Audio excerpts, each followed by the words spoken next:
outfit check. Ito yung fit natin ngayon. As you can see, itong fit natin parang may pagka early 2000s rock band vibe siya. Yung mga previous na pormahan naman kasi talaga, bumabalik-balik lang talaga siya, nare-recycle siya. Nagkakaroon lang talaga ng different proportions. Ito yung mga suit natin. Nagsuot lang ako ng trucker cap. Tapos, itong black mesh shirt at itong white long sleeve. And for our bottom, nagsuot lang ako nitong Carpenter long shorts at isa sa pinaka-paborito kong brand ng sapatos, Vans. What do you guys think of this fit? Comment na lang kayo. Tapos may sasabihin na din ako sa inyo. I don't know if rant to, pero kasi may mga nababasa-basa ako sa comment section na dapat ganito, dapat ganyan. Parang sinasabi na nila talaga yung dapat kong gawin, which I don't really mind.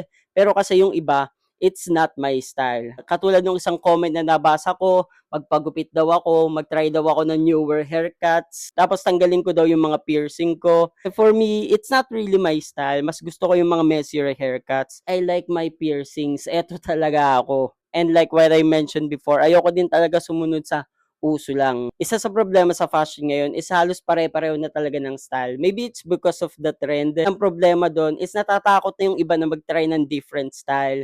Natatakot na sila maging unique kasi nga mababash sila. Siguro ako nasanay na lang din sa mga nakikita kong pambabash sa akin kapag nagtatry ako ng different fits. Kasi nga I don't have a specific style. Kung saan ako komportable, yun lang talaga yung sinusuot ko. Tapos dahil share ko na sa inyo, so kung may mang-bash, okay lang. Kung may ma-inspire, edi mas okay. There, I said it. Kung may magagalit man sa inyo, okay lang naman sa akin. It's just my opinion regarding sa fashion ngayon.